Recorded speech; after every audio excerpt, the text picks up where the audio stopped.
Hello friends, आप सभी का स्वागत है आपके अपने यूट्यूब चैनल कोरवाड़ी क्लासेस पर। तो दोस्तों, इस वीडियो में हम सीखेंगे सकेंद्रीय व्रत के बारे में। तो चलिए दोस्तों, शुरू करते हैं सकेंद्रीय व्रत। सकेंद्रीय व्रत,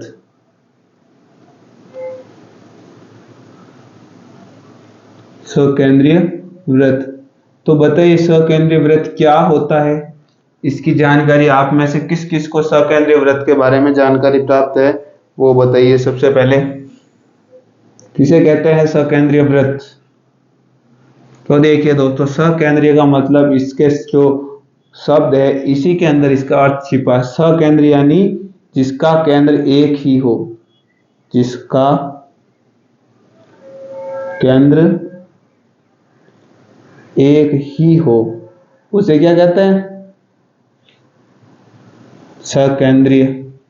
सकेंद्रीय का अर्थ क्या हो? सकेंद्रीय यानी जिसका केंद्र क्या हो, एक ही हो। ऐसा व्रत जिनके ऐसे अलग अलग व्रत जिनका केंद्र सिर्फ एक ही हो, उसे हम क्या कहते हैं? सकेंद्रीय कहते हैं। क्या कहते हैं? सकेंद्रीय। तो इसकी परिभाषा क्या हो जाएगी कि ऐसे व्रत जिनका केंद्र क्या हो, एक हो। इनकी त्रिज्या अलग अलग हो सकती है, इनकी त्रिज्या क्या हो सकती है?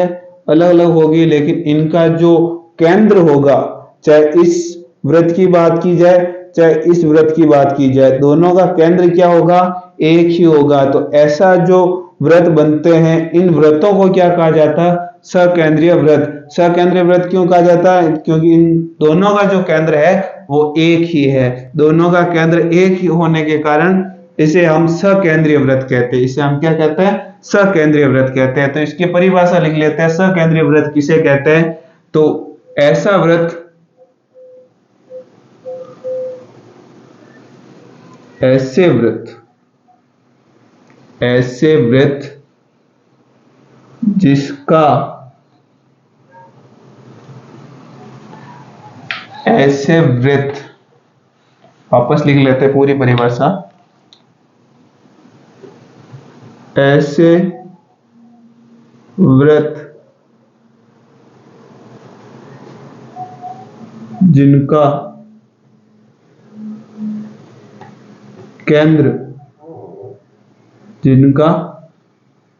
केंद्र एक ही हो, जिनका केंद्र क्या हो? एक ही हो, तथा त्रिज्याएं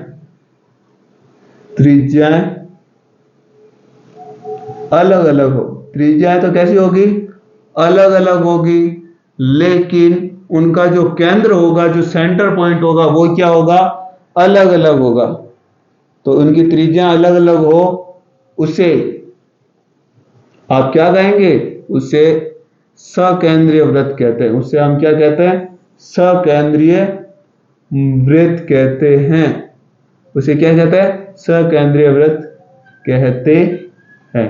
समझ में आ गया? सकेंद्रीय व्रत किसे कहते हैं? जिसकी त्रिज्याएं तो क्या हो? अलग अलग हो, लेकिन उनका जो केंद्र होगा, जो सेंटर पॉइंट होगा, वो हमेशा क्या होगा? एक ही होगा। तो उसे इस तरीके के बने हुए जो व्रत हैं जिनकी त्रिज्या अलग अलग है, लेकिन उनका जो केंद्र बिंदु है वो एक ही है, ऐसे बने हुए व्रत क्या कहलाता है? सकेंद्रीय व्रत कहलाते हैं। ऐसे बने हुए जो व्रत हैं उन्हें हम क्या कहते हैं? सकेंद्रीय व्रत कहते हैं। तो ये आपको अभी उतार देना है, इसकी डेफिनेशन के साथ में उसका अर्थ क्या होता है, इनके शब्दों का क्या अर्थ है, इसकी जानकारी आपके दिमाग में होनी चाहिए।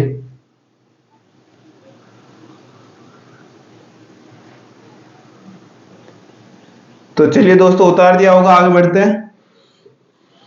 जिसने नहीं उतारा है तो वो वीडियो को पुश करके उतार सकता है, इतनी सुविधा आपको दे रखी है यूट्यूब ने।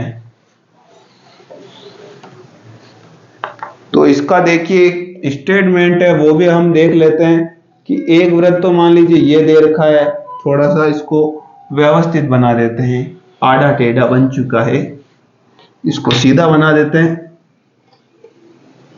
ये एक व्रत दे रखा है और इसके अंदर दूसरा व्रत दे रखा है। इन दोनों का जो केंद्र है, केंद्र क्या है? एक है, सकेंद्र। कैसा है? सकेंद्र। और सकेंद्र है, दोनों का केंद्र एक ही है, तो एक ही केंद्र से बने हुए वाले दो व्रत क्या कहलाते हैं? सकेंद्रीय व्रत। एक ही केंद्र से दो बने व्रत क्या कहलाते हैं? सकेंद्रीय वृत्त कहलाते हैं। क्या कहलाते हैं? सकेंद्रीय वृत्त कहलाते हैं। तो मैं क्या करता हूं, जो छोटा वाला जो वृत्त है उसको स्पर्श करते हुए बड़े वाले वृत्त की एक जीवा खींच देता हूं। मान लीजिए बड़े वाले वृत्त की परिधि पर दो बिंदु ले लेता हूं, एक बिंदु ये रहा और एक बिंदु ये रहा। ये बिंदु ले लिया मैंने ए, ये बिंदु ले लिया मैंने बी, ठीक है। और इन दोनों को यहां खींचूंगा, किसको? इस छोटे वृत्त को स्पर्श करते हुए। इस छोटे वृत्त को स्पर्श करते हुए मैंने क्या खींच दी? एक जीवा खींच दी। क्या खींच दी मैंने?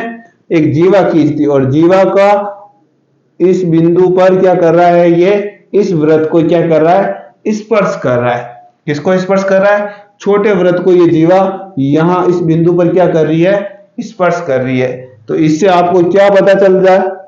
क्या पता चला इससे आपको?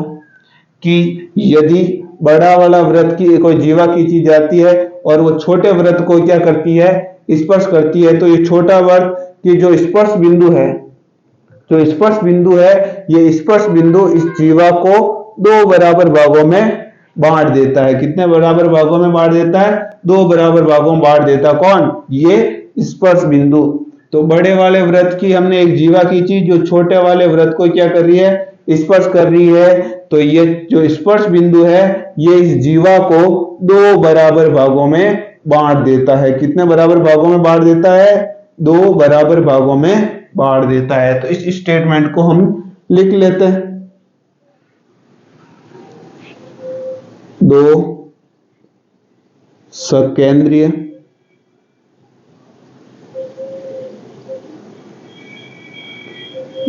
वृत्तों में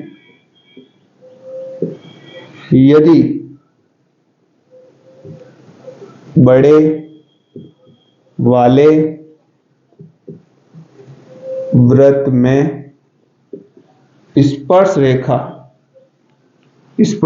नहीं, जीवा, बड़े वाले वृत्त में जीवा खींची जाए जो कि छोटे वाले वृत्त को, जो कि छोटे वाले वृत्त को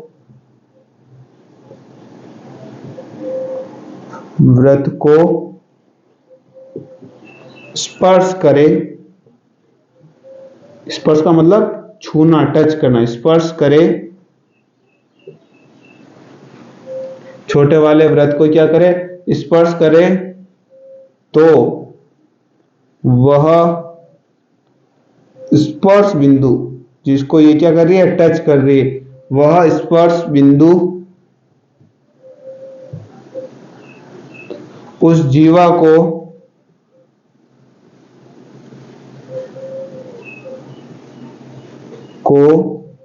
दो बराबर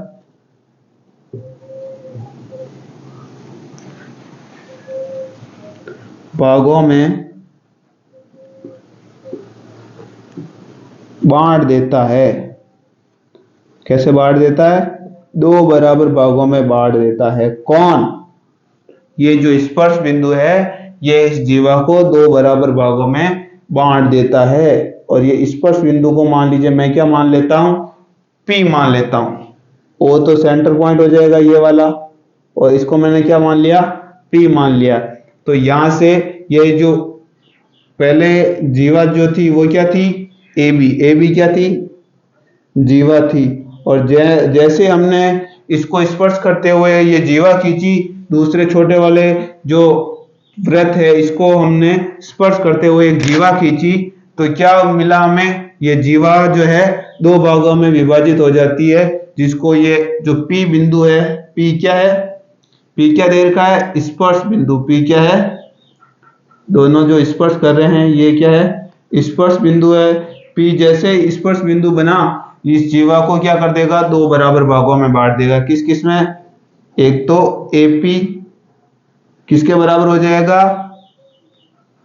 B के बराबर हो जाएगा।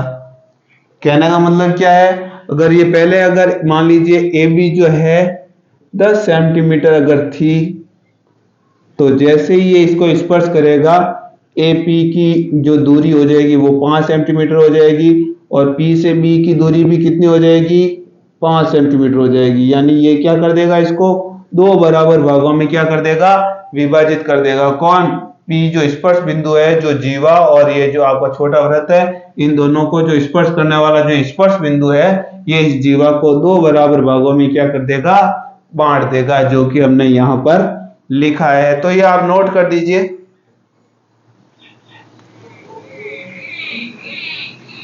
तो ठीक है दोस्तों, इस वीडियो में इतना ही, फिर मिलेंगे नए वीडियो में नए टॉपिक के साथ। तब तक के लिए धन्यवाद।